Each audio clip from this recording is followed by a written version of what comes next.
Are you familiar with confidential or intelligence or discretionary funds? No, sir. Yeah. So yung usual or unusual, depende kung saan ka naka-assign. Kasi for example, kung sa Malacanang ka naka-assign and parating may intelligence funds ang Malacanang, and whether, I don't know how much they usually withdraw, whether it's 25, 50, 100.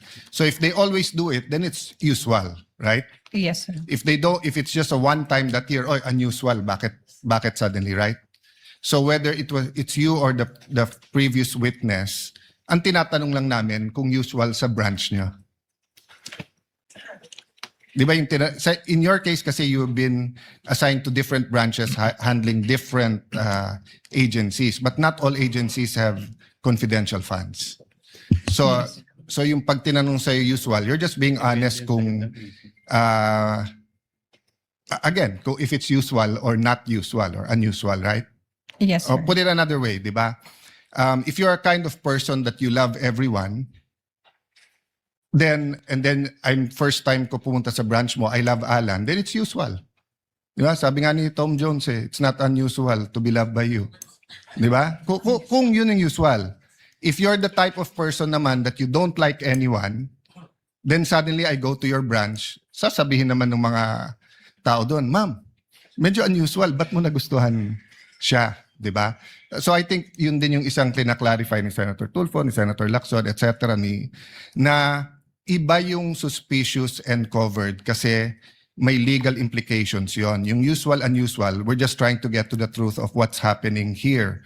So the other point what I want to make is that siguro sa prosecution ko na to itanong dahil we're all legislators here, Honorable Chua, no? Is it usual for DepEd to have confidential funds?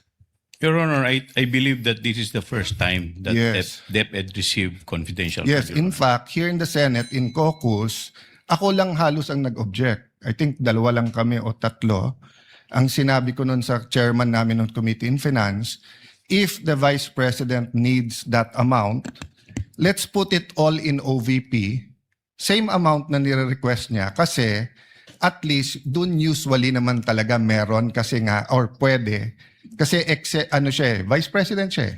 And then kung siya ay nasa Security Council or kung siya ay nasa any law enforcement, ang argument ko noon, if you put it in DepEd, paano pag napalitan yung secretary, will we continue it, etc. So anyway, I just agree with the other senators here that as we go along, let's help the public understand the difference between covered, suspicious, and usual, unusual, para lang walang conclusions that are made that are prejudicial to either the prosecution or the defense. Thank you.